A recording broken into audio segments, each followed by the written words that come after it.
देश में आरक्षण अब तूल पकड़ते जा रहा है। कलकत्ता हाई कोर्ट ने आज आरक्षण पर बड़ा फैसला सुनाया है। कलकत्ता हाई कोर्ट ने ओबीसी आरक्षण को लेकर के आज एक फैसला सुनाते हुए कहा कि 2010 के बाद से जितने भी ओबीसी सर्टिफिकेट हैं वह वेस्ट बंगाल में रद्द कर दिए जाएंगे। कोर्ट का फैसला आया उसके बाद से तमाम लोगों की इस पर प्रतिक्रिया भी सामने आई है। ममता बनर्जी ने कोर्ट के इस फैसले को सिरे से नकार दिया तो अमित शाह ने ममता बनर्जी पर बड़ा आरोप लगाते हुए कहा कि ममता बनर्जी आरक्षण को पूरी तरह से खत्म करना चाहती हैं। वहीं दिल्ली के द्वारका में पीएम मोदी आज रैली को संबोधित कर रहे थे और पीएम मोदी ने दिल्ली से ही ममता बनर्जी पर करारा पलटवार किया है। कलकत्ता हाई कोर्ट का जिक्र करते हुए पीएम मोदी ने कहा कि 2010 के बाद जितने भी ओबीसी सर्टिफिकेट बंगाल में जारी किए गए हैं उसे रद्द कर दिया जाएगा। और साथ ही पीएम मोदी ने ममता बनर्जी पर वार करते हुए कहा कि ममता बनर्जी मुस्लिमों को आरक्षण देना चाहती थी और ओबीसी आरक्षण जो था वो मुस्लिम के हक में था और उसी पर कलकत्ता हाई कोर्ट ने आज बड़ा फैसला सुनाया है। सुनिए प्रधानमंत्री मोदी ने क्या कुछ कहा। आज ही कोलकाता हाई कोर्ट ने इस इंडी अलायंस को एक बहुत बड़ा तमाचा मारा है। कोर्ट ने 2010 के बाद से जारी सारे ओबीसी सर्टिफिकेट कैंसिल कर दिया है। क्यों?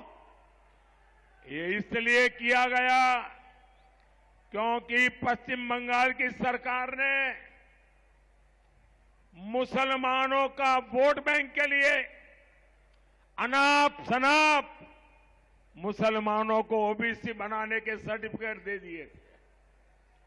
ये वोट बैंक की राजनीति, ये तुष्टीकरण की राजनीति, ये तुष्टीकरण की सनक हर हद पार कर रही है।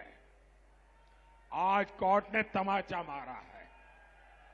यही लोग कहते हैं साथियों, ये खान मार्केट गैंग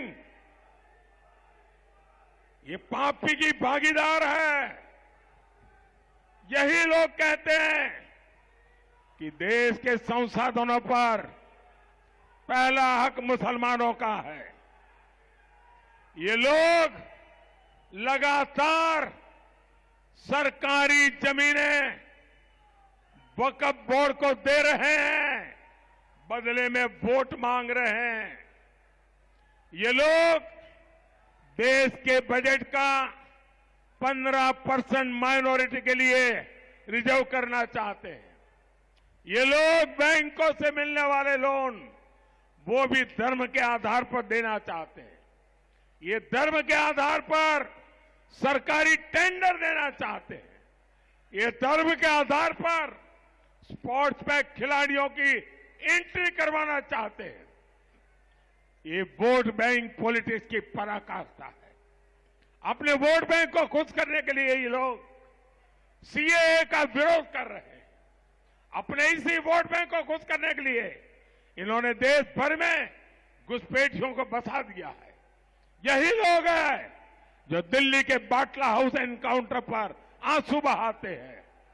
यही लोग हैं जो 3 तलाक के खिलाफ कानून उसका विरोध करते हैं। तुष्टीकरण में एक से बढ़कर एक है।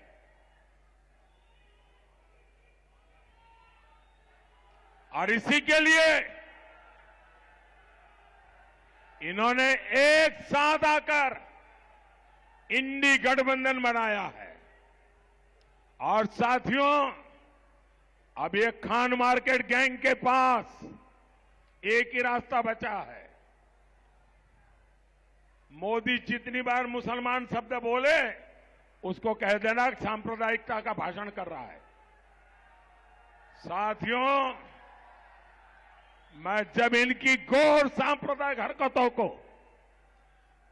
हकीकतों के द्वारा, तथ्यों के द्वारा एक्सपोज कर रहा हूं तो इनका पूरा इकोसिस्टम चिल्लाता है कि मोदी हिंदू मुसलमान कर रहा है। भाइयों बहनों, मुझे चिंता इस देश की है। आप आजादी के पहले के दिन देखिए, कांग्रेस पार्टी ने एक के बाद एक ऐसी ही हरकतें शुरू की थी जिसका परिणाम हुआ देश के टुकड़े हो गए, धर्म के आधार पर हो गए।